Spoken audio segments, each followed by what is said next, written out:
want to be? What kind of a country do we want to be? Genuinely, what kind of a country do we want to be? Because you do have somewhat of a binary choice as it relates to crime. Do you want to be a country, a city, where criminals feel as though they're emboldened and they commit their crimes, often violent crimes, without fear, and the citizens cower? Or do you want to be a country, do you want to be a city where criminals know that it's going to be met with a lot of pain and discomfort? You can't have both. New York City has decided that they want to be a society that favors criminality. And I'm not just saying that because I don't like the people running it. The statistics bear this out. And even the left, they're starting to acknowledge it. You also have a very good contrast. New York, when I lived there for a while, 2 different stints, and there was a period, and I had spent a lot of time, I had family there, when Rudy Giuliani was mayor. You may not remember this. The left was complaining, saying, New York used to have grit. Now Times Square is like Disneyland. You mean the fact that you're not being shot and or blown while someone's trying to shake you down? Like, yes, okay, I guess it lost its grit, but at least it's safe. The left was upset about it. Well, we're right back to where we started. When they say they miss it when it was gritty, what they mean is, I watched 3 seasons of The Sopranos. Yes. And I liked it. For me, I'm like, I watched Jason Takes Manhattan. I haven't seen that. Oh, is that like a Jason Voorhees? Yeah, he just goes to New York. Oh, hell yeah. And it wouldn't be half as bad as a crime is now. No, well, back then it was, I think it was in those movies, 80s. It was like, you'd be like, oh, wow, what a bloodbath. It was like 7 people killed. Right, yeah, I know. Bloodbath. You're Muppets like that? Take Manhattan. Oh, shoot. True. That's true. Shields. But this is New York. This is where we are. So Daniel Penny is a perfect example, and we use it as a jumping off point. This person, arrested, former military, I believe was a good Samaritan, arrested now, charged with manslaughter after subduing a violent lunatic on the subway. He ripped his jacket off and threw it at the people sitting down to my left. Kind of sexy. To music at the time, and he was yelling, so I took my headphones out to hear what he was yelling. And the 3 main threats that he repeated over and over was, I'm going to kill you, I'm prepared to go to jail for life, and I'm willing to die. It's oddly specific. We'll come back to it. Sounds paraphrased. Some people say that I was holding on to Mr. Neely for 15 minutes. This is not true. I mean, between stops is only a couple minutes. So the whole interaction lasted less than 5 minutes. Some people say I was trying to choke him to death, which is also not true. I was trying to restrain him. Now, just to be clear, we showed you the clip a long time ago. Everything that he says there, I believe, is true. It's just the man's yells were oddly specific. Like, I am prepared to go to jail for a long time. Yeah, it seems like, what, did he pass him a note like Yes. with like a will in Last Testament?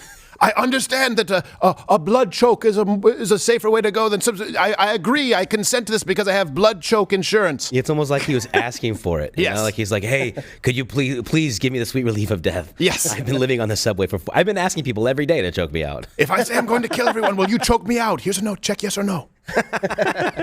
If I blink twice, keep holding it. Yes. Also, my blood type is AB negative. Very rare. You got to call my nurse. Her name's Tabitha. And then just starts hitting people. I'm going to say to stop, but don't stop. Read between the lines. I'm prepared to go to jail. Life sentence with no commute. I hope no one chokes me. Like, I'm just I'm on my 3rd strike. It seems very specific, but everything else checks out with, you can go back and see our coverage of this. I'll give you another example. This is not unique in New York. John Rote was a man who was charged because he shot a gun in the air to scare away, again, a subway mugger. This was a criminal possession of a firearm. Now let's contrast that in New York, not only with the policy at large. Oh, sorry, I just unbuttoned. I need to rebutton my shirt. Whoa, you were. I was like, I wasn't going to say anything, but it looked like you were slowly like taking button by button. No undershirt here, fellas. I didn't think this through because now I have to rebutton. Now we're just looking at your chest, Moss. That's great. It's okay, Tim. You can go to me. Yeah, no. I'm past the point. I'm past the point of feeling shame. Please. He thinks he's going to save my dignity by going to a blow-up doll. Let's see those shifty nipples I keep hearing about. My mother's watching. All right. I'm sorry. All right. Well, Gerald will be back Monday. Well, I'll be back tomorrow, actually. So let's contrast this. Somebody of course, call us babysitter. we know who we hope it is. Now, you have the crime policy, right, which we'll get to, the bail reform and the stats on that. But here's a very specific example. You have John Rote, you have Daniel Penny. Let's contrast that with this Latino man who did also shoot a subway menace, and I would say a subway menace. This was done in self-defense, all right? So I think that the law should be applied equally, and I think that all of them should obviously be met with a parade. Agreed. See if you can spot the difference, though. Latino man, pretty similar scenarios, not charged at all. Next year, New York's governor holding an urgent transit Funny hair safety guy. meeting after that rush hour subway shooting in Brooklyn. No charges will be filed against a rider who shot an aggressor in the head after taking his gun. Now, the media won't identify the shooter, so if you check the references today, they're a little bit sparse because we can't find it. Now, it's not like this is a problem, by the way, that the left is unaware of. That's the issue. It's not like illegal immigration is a problem that the left is unaware of. You can attribute bad intentions now. It's not simply ignorance. You can't. You can't just say they're ignorant because Kathy Hochul, the I say governor, but it's so funny, not really, acknowledged that the subways are so bad there that she deployed the National Guard. The plan includes deploying nearly 1,000 National Guard members and state police to do random bag checks at some of the busiest subway stations. Now, remember, Representative Tom Cotton wanted to do that during the Black Lives Matter rioting, and he was accused of being racist.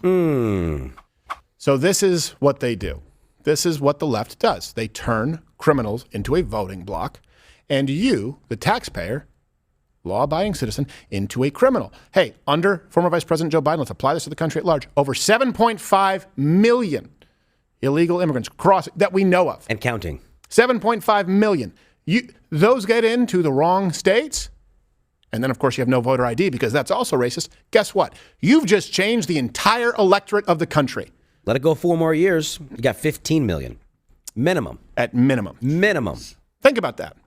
So then you have people who come here illegally who have no interest, right, in respecting our laws. They actually have an interest in breaking down our laws. And then they have a complicit Democrat Party who say, yeah, absolutely, let's tear down these laws. Oh, wait a second. Violent crime, usually there'd be some kind of bail. No, we're not going to do that. But we are going to punish the man who stops the violent criminal. What kind of a country do you want to be? That's a question that needs to be asked. It is an important question. I mean it. It's not hyperbole.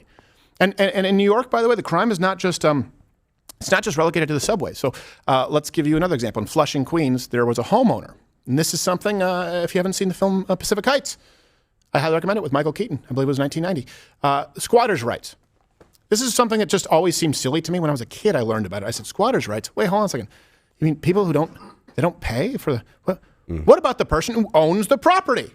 Rights. Isn't that a thing? Hey, Dad, didn't I hear something about property rights? Isn't that partially the basis of our country? It was kind of a big deal to us. Oh, squatters' rights, freeloaders, oh, criminals' rights. Let's be clear. That's what it is. A homeowner in Flushing, Queens was arrested for kicking out squatters who stole her $1 million house. Odell, you're getting arrested right now? Being arrested. For what? For being in my own home. For being in a legal house, man. Just think about that. The person who owns the house is arrested. People will often accuse you of seeing everything as black or white. I don't. I understand that there are gray areas. I don't believe that there is as much gray as the left wants you to believe because they love to deal in moral ambiguity. But at this point, when you say there's a law, okay, is it squatters' rights or homeowners' rights? We saw this to a lesser degree in society at large with rent forgiveness. We just don't necessarily connect the dots. Hold on. Rent forgiveness. You don't have to pay rent. Okay. So the home provider doesn't have to make the payment. No, they do. Well, hold on a second. There's rent forgiveness. So they're not paying them any money. Yeah, that's correct. But these people still have to pay the property taxes. Yeah, they do. Or they'll lose it. Well, hold on. How about the person who signed the contract that said I'm going to pay rent is beholden to that contract, as we all are, as the owner of the property is. And now you have a criminal example of it. Squatter, owner arrested. What kind of a country do you want to be? New York has given you their answer. Doesn't make any sense, because what happens if you're the homeowner? You don't pay your taxes because you can't afford it, right? Maybe you're living two homes, paying 2 mortgages, whatever it is. You can't pay the taxes. Someone else is squatting there, not paying your rent. Don't pay the taxes. What happened? You foreclose, goes to the bank. Now who's going to pay the property taxes there? Right. I guess the bank's paying the property taxes? Well, they get it for pennies on the dollar. It's a foreclosure. Oh, yeah. Well, I guess they're good then. There you go. You owe nothing and you'll love it. Hold on a second. Wait a second. Banks, oh, that's right, giant bailouts too. Too big to fail. You're not too big to fail in owning your property. No. Banks are too big to fail to get to swoop in and take it up.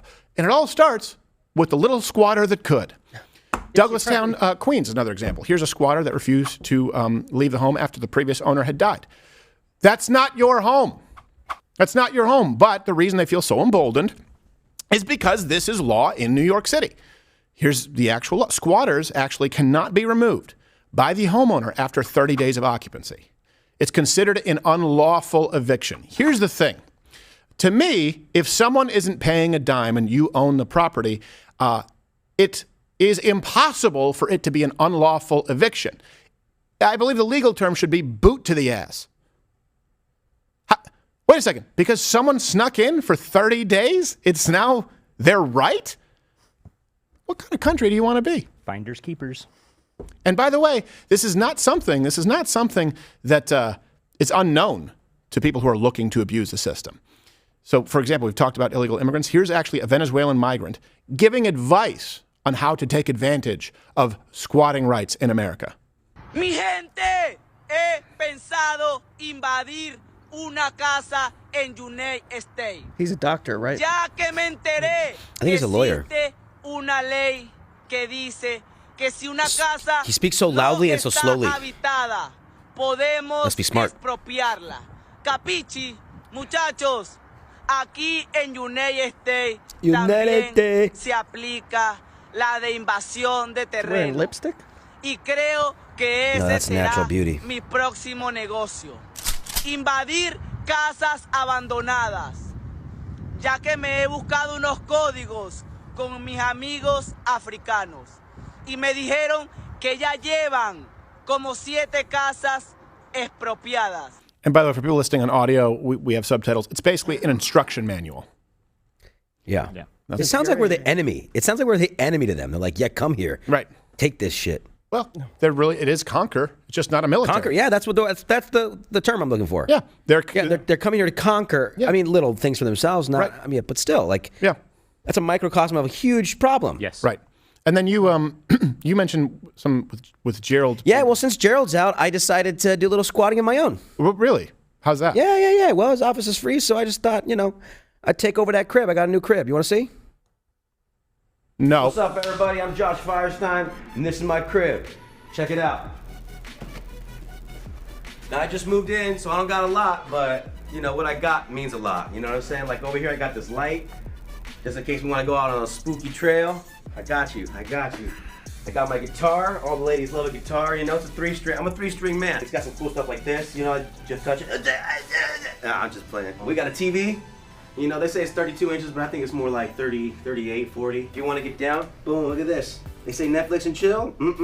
I got you on the DVDs, baby. Got my comedy club, comedy special sign.